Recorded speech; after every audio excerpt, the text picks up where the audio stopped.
I'm Leta Mach.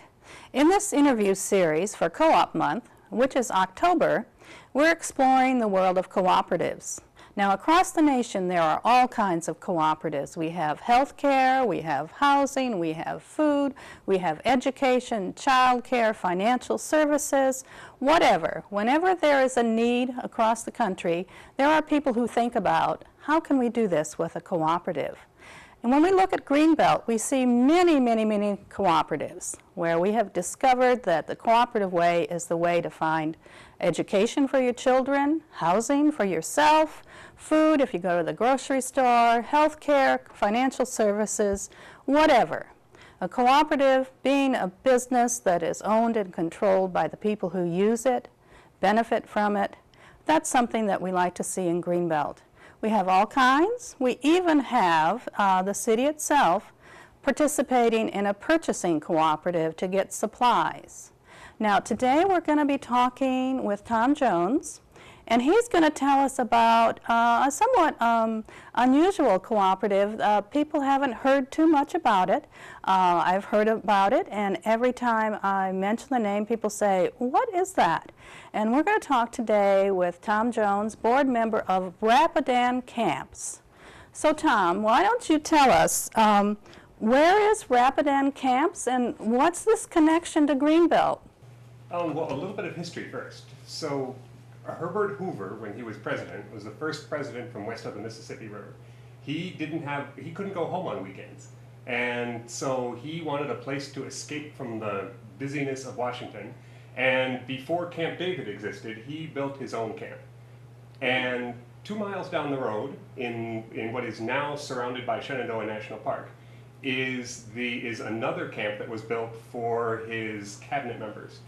And due to some unusual issues when Shenandoah National Park when the land was being bought up and it was being founded, that camp fell into private hands and it was never bought by the park. Huh. And so in 1953, a year after GHI was founded, some Greenbelters and a few other people got together and they wanted a place to stay. So they founded a co-op in order to purchase these cabins, they're surrounded by Shenandoah National Park. They're near Old Rag Mountain on the eastern side of the Shenandoah Mountains and Skyline Drive. And they are 5 miles up what is now a dirt road. And 3 of our 5 cabins were built for the Hoover administration. So essentially, your Rapidan Camps is in the middle of the Shenandoah National Park. And its connection to Greenbelt is that the Greenbelters bought these when they found out they were for sale? Exactly. It's a little more complicated than that. I understand that the property owners were not necessarily interested in selling, but when the co-op got together and made them an offer, then they were pleasantly surprised and were willing to sell it. Okay, so they were in private hands, but originally they were built by the federal government for Hoover's cabinet members and supports. Right, they were built by the U.S. Marine Corps.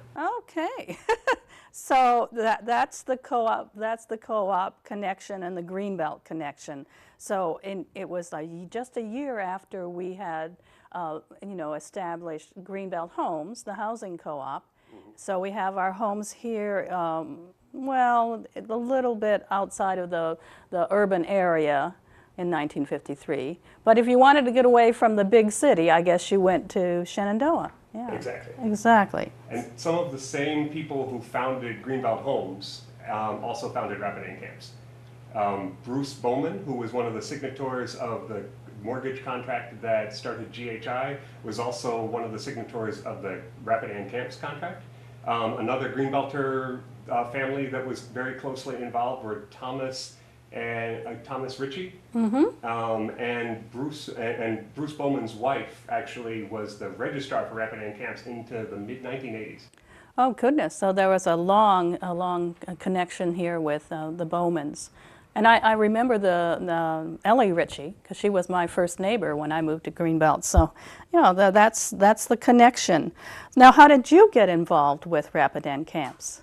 In the early 1960s, my parents got involved because they knew some of the other Greenbelters who were members, And so before I was born, they joined and found it to be a pleasant, economical place to go into the mountains to get a relaxation away from the city. Okay, so as a child, you sort of grew up in visiting the camp then? Yes, exactly. Exactly. Now, that's quite interesting.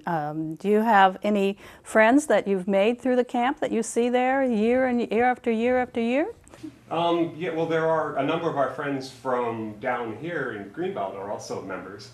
I've also gone, since I was a senior in high school, every winter between Christmas and New Year's, we go up and brave the icy road and bring coal for the stove to heat the cabins and stay warm far away from everything up there. Okay. Well, I guess now it's would be good to know. You mentioned there were, I think, 3 cabins originally, or how many cabins are there? Yeah, there are 5 cabins now. 3 of those date from the U.S. Marine Corps in 1930, and there were some other structures that used to be part of the camp but aren't anymore. There were horse barns that were torn down in the 50s, I think, and there were a few other structures that were also not part of the camp anymore because they were simply falling apart and no longer needed.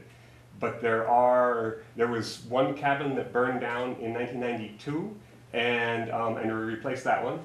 And we also had another cabin, unfortunately, in 2005 that burned down, and we replaced that one in 2007. And so we have 2 newer cabins as well as our 3 original cabins. Okay. Now, let's talk about the amenities in these cabins. Now, when you think about going camping, you usually think that you might have to go to the outhouse, and you wouldn't have all those amenities that we would expect.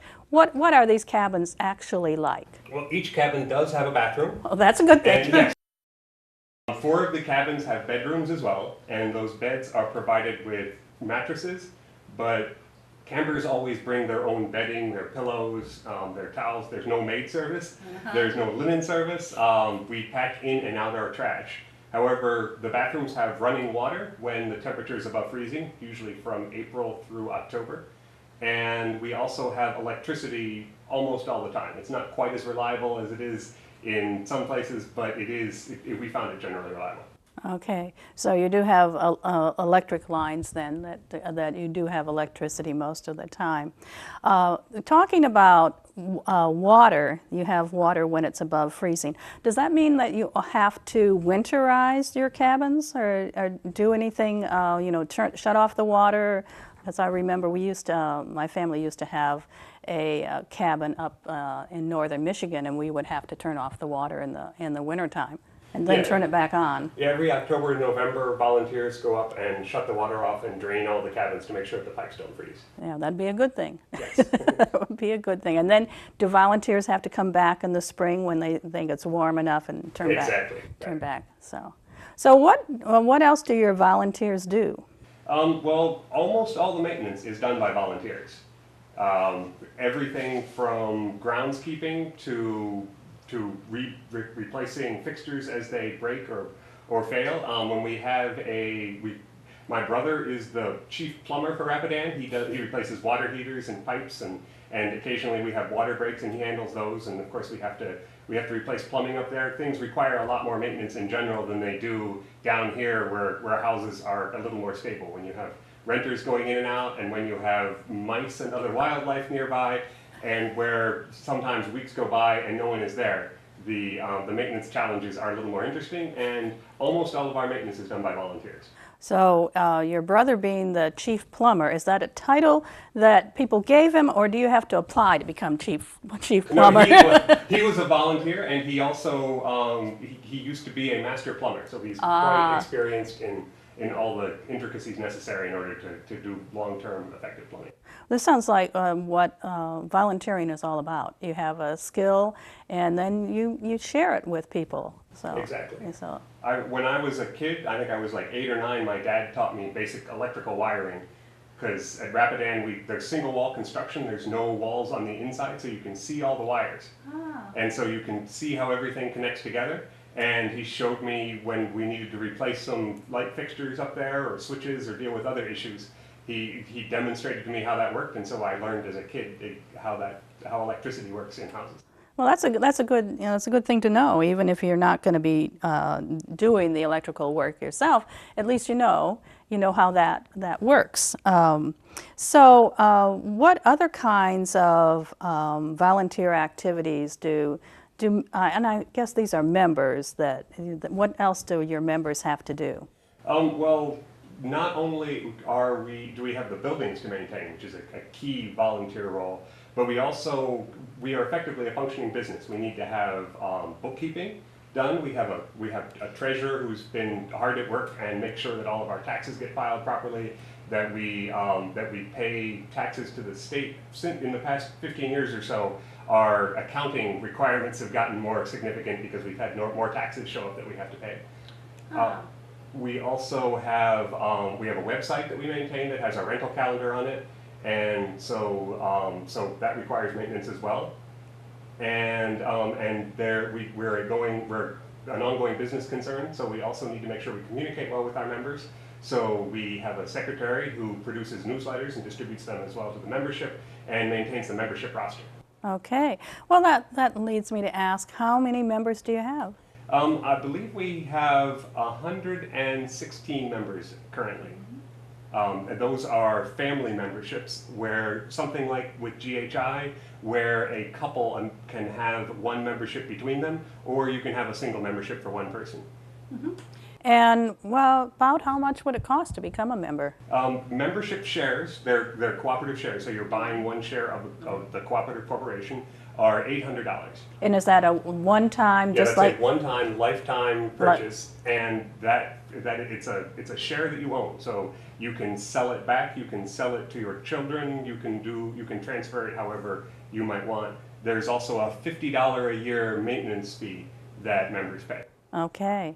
So someone could sell this to their children if they decided they didn't want to do this anymore. You mentioned earlier it's a family membership. Mm-hmm. So it would, your parents had it, and then you and their children then were able to participate. But do you kind of age out? Did you have to get your own membership when you were over 18 or 21? I guess I'm trying to figure that out. Yeah, the way it works usually is that when you move out of your parents' house, you buy your own membership. Ah, okay. I bought mine in 1992 after I graduated from college. Yes, okay.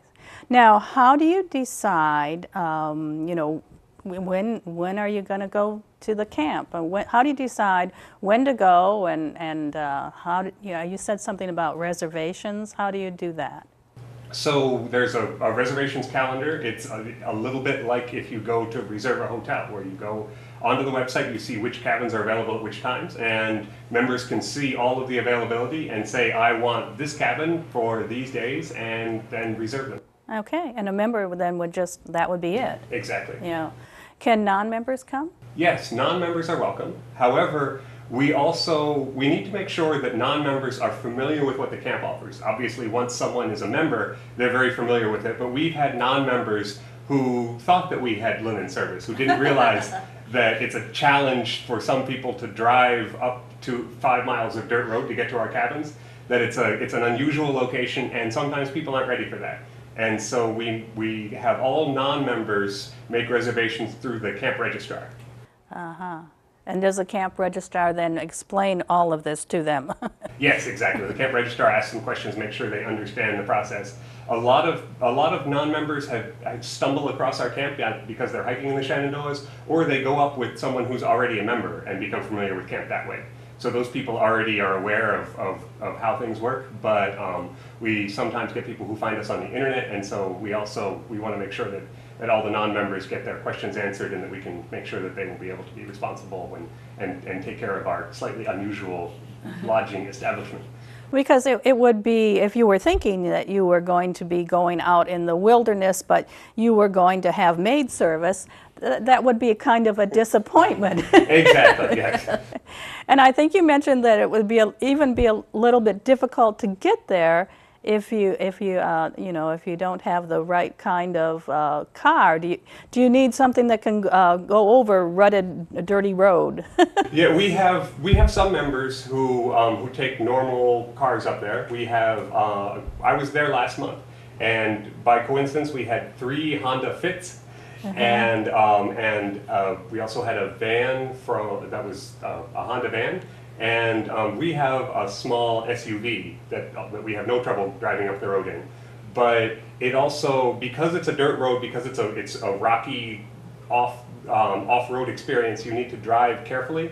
And it is helpful to have some experience driving unusual circumstances like that. I'll bet it is. And you probably have to be prepared with water and food in case you get stuck. Is that the case? Yeah, well, in the winter sometimes we have occasionally had people who have been stranded up at camp during a blizzard. In all of the cases, we actually had attempted to notify them that camp was closing. However, we've had 2 cases where non-members insisted on going to camp anyway, and ended up stranded at camp for a period of time while they waited for the road to thaw.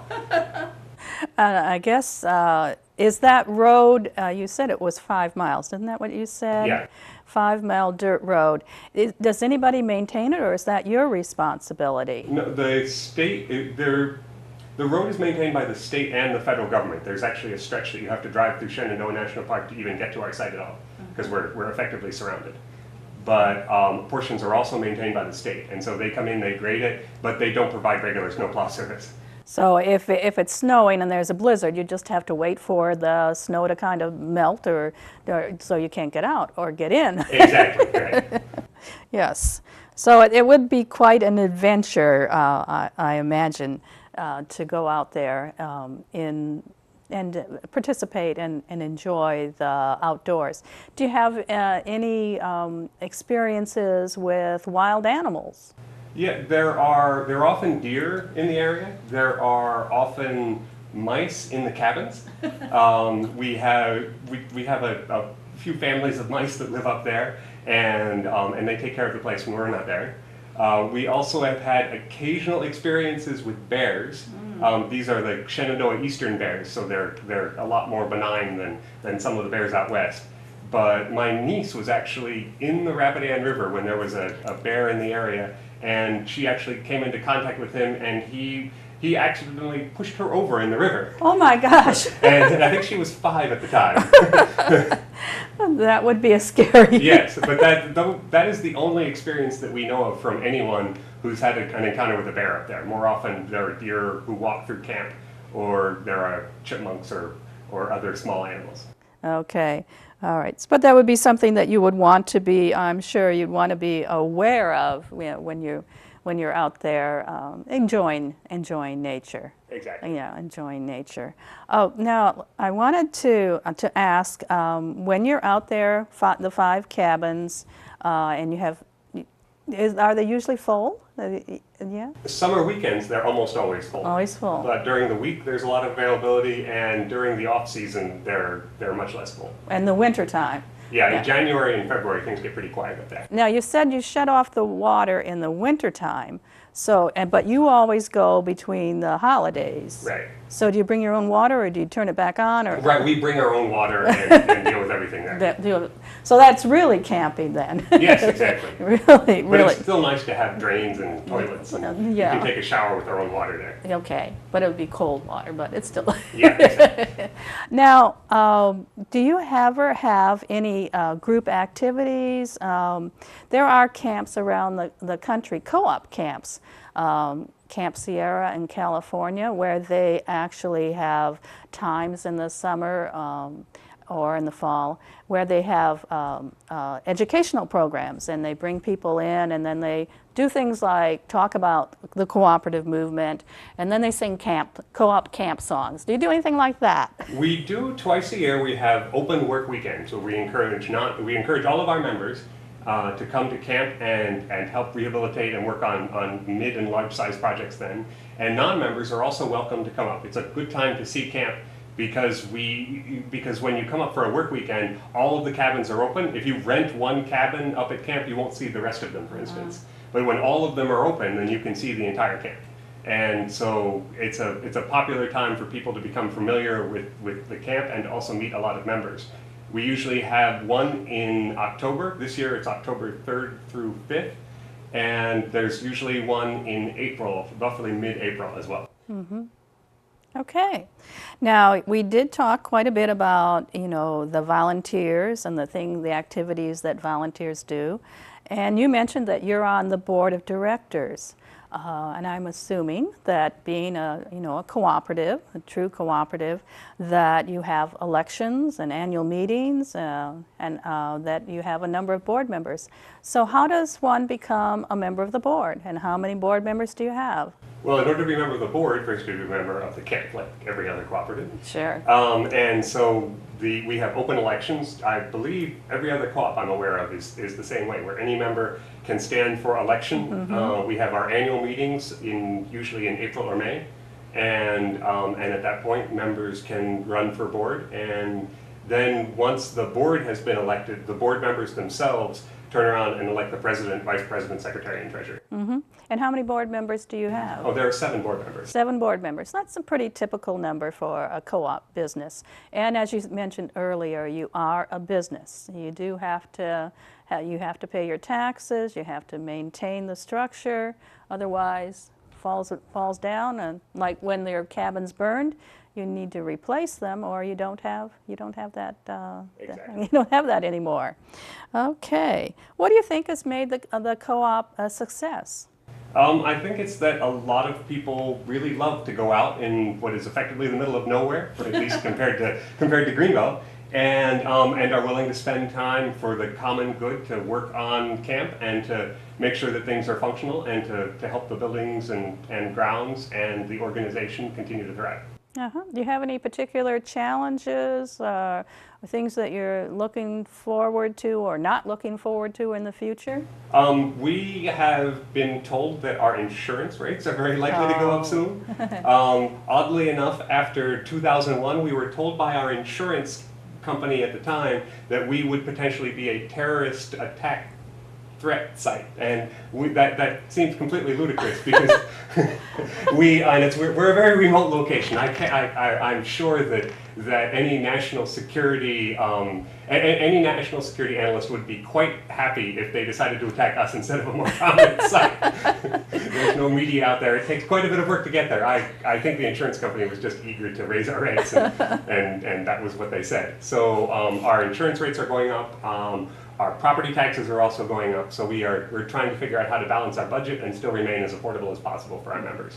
So that might then entail increasing your annual maintenance fee or something like that. Yeah, we're figuring out, we're taking a look this weekend. Actually, we have a board meeting upcoming where we're going to be evaluating our budget and figuring out where things stand for the next few years. Well, that's just what a good co-op business should do. Okay. Is there anything you want to particularly tell us about Camp Rapidan? For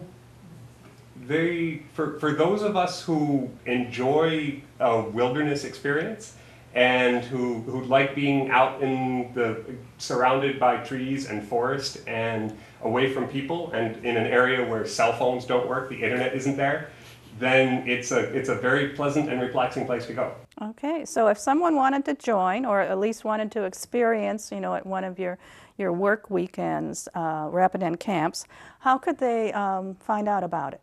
Well, the easiest way would be to go to our website, which is www.rapidancamps.org, and that has a great deal of information about our work weekends, about membership applications, and also information about making reservations and camp availability as well. Okay. It also has pictures and descriptions of all of our cabins.